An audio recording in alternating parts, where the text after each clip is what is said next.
캠핑은 모르겠는데 그 뭐 여름에나 이럴 때 너무 더워가지고. 아마 저체온증이지 않을까요? 예전에 TV 방송에서 그런 실내에서 그런 공기들을 많이 마시면 안 좋다는 얘기를 한번 들은 적은 있는 것 같아요. 일산화탄소 관리가 안 되면 위험할 수 있겠다는 생각을 하긴 했어요. 그런 소식을 들은 적이 있어요. 캠핑 감성을 살린 특별한 데이트를 하게 된 커플. 따뜻해. 따뜻해? 다행이다. 내가 여기 바람 안 들어오게 다 막아놨거든. 진짜? 나 이렇게 불멍해보고 싶었어. 완전 감성적이야. 아, 여기 고구마도 있어. 맛있겠다.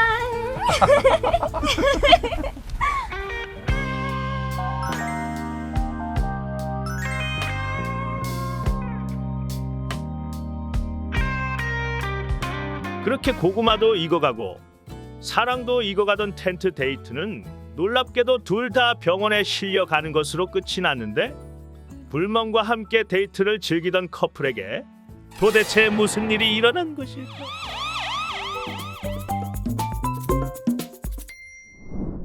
커플이 의식을 잃은 이유는 무엇인가요? 숯불의 불완전 연소로 인해서 일산화탄소 누출이 되었을 가능성이 많고, 그로 인해서 의식을 잃었을 것으로 생각됩니다.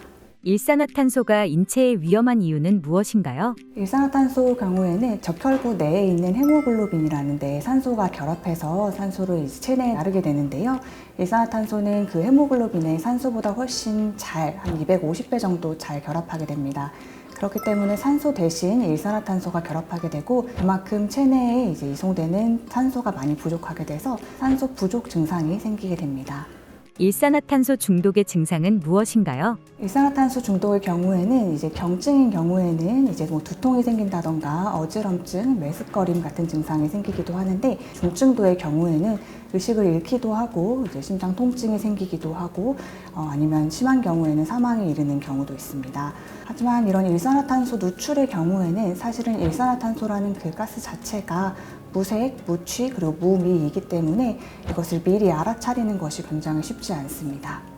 잠자는 중에 일산화탄소에 중독되면 깨어나기 어렵나요? 네, 맞습니다. 사실은 만약에 자고 있지 않은 깨어있는 상황이라면 일산화탄소 누출이 조금 되었을 때에도 경미한 증상을 알아차려서 그곳을 벗어나는 등의 조치를 취해서 나아지는 경우들이 있지만, 사실은 자는 도중에는 경미할 때 그런 것을 미리 조치하기가 쉽지가 않습니다. 술을 먹고 잠들게 되면 술로 인해서 호흡 중추가 좀 더 억제되는 경우가 있기 때문에 점점 더 그런 것들이 어렵게 되고, 그래서 보통은 술을 먹고 자다가 이렇게 문제가 생기는 경우가 많은 것이 바로 그 이유입니다. 일산화탄소 중독이 의심될 때 어떤 조치를 취해야 하나요?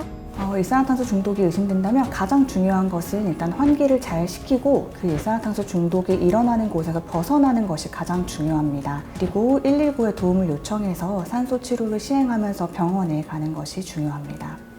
병원에서는 어떤 치료를 받게 되나요? 만약에 증상이 경미한 경우에는 산소 마스크를 통해서 산소를 주입하는 것만으로도 효과가 있는 경우가 있습니다.